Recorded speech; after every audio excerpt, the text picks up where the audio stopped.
Ahmedabad Mumbai national highway 48 પર ગમખ્વાર અકસ્માત સર્જાયો હોવાની ઘટના બની છે।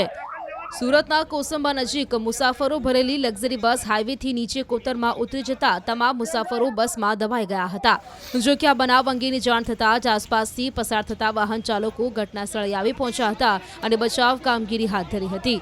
તો અકસ્માત પણ એટલો ભયાનક હતો કે Kosamba police, traffic police, NHAI અને ફાયર ટીમો સ્થળ પર પહોંચી હતી અને ક્રેનની મદદથી કેબિન ઊંચું કરી મુસાફરોને બહાર કાઢ્યા હતા। સમગ્ર ઘટનામાં 15 થી 20 લોકોને નાની મોટી ઈજાઓ પહોંચી છે। ઈજાગ્રસ્તોને તાત્કાલિક અસરથી નજીકના દવાખાને સારવાર માટે ખસેડવામાં આવ્યા હતા। પ્રાથમિક જાણકારી પ્રમાણે ખાનગી લક્ઝરી બસ રાજસ્થાનથી નાસિક જઈ રહી હતી, જે દરમિયાન ચાલકે સ્ટીયરિંગ પરથી કાબુ ગુમાવતા અકસ્માત સર્જાયો હતો। દ્રશ્યોમાં જોઈ શકાય છે કે બસ રસ્તાની સાઈડ પર આવેલા કોતરમાં ઉતરી ગઈ છે અને બસના કેબિનનું પડીકું વળી ગયું છે।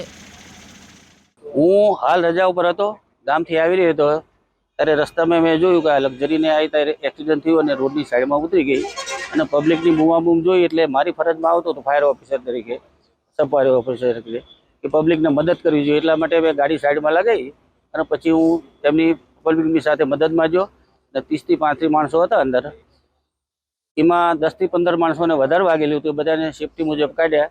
પછી અમારી ફાયરની ગાડી આવી કામરેજથી, કામરેજ ફાયર ઓફિસની, એટલે એ લોકોને પછી જે 2 જણના વધારે પગ આગળ દબાયેલા હતા એ લોકોને સ્પીડર, કટર અને રેમ જેકનો ઉપયોગ કરી અને સહી સલામત એમને બહાર કાઢ્યા। ત્યારે રસ્તામાં ગાડી એક્સિડન્ટ થયેલી પડી જ હતી, અમે ગાડી ઊભી રાખીને પછી અંદર જોઈ તો બહુ બધા લોકો ચીસો પાડતા હતા, પછી બધા લોકોએ અંદર મદદની કામગીરી હાથ ધરી।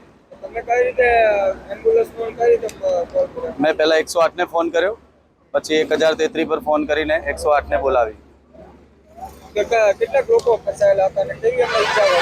35 થી 40 લોકો ફસાયેલા હતા, કોઈના હાથ ભાગી ગયા હતા, કોઈના પગ તૂટી ગયા હતા, કોઈના માથામાં વાગ્યું હતું, કોઈના મોઢામાં વાગ્યું હતું, કોઈની કમર ભાગી ગઈ હતી, બહુ બધા લોકો ફસાયેલા હતા।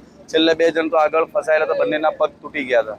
અમને 5 વાગ્યાની આસપાસ કોલ મળેલો અને અમે હાલ ઘટના સ્થળે આવેલા છે।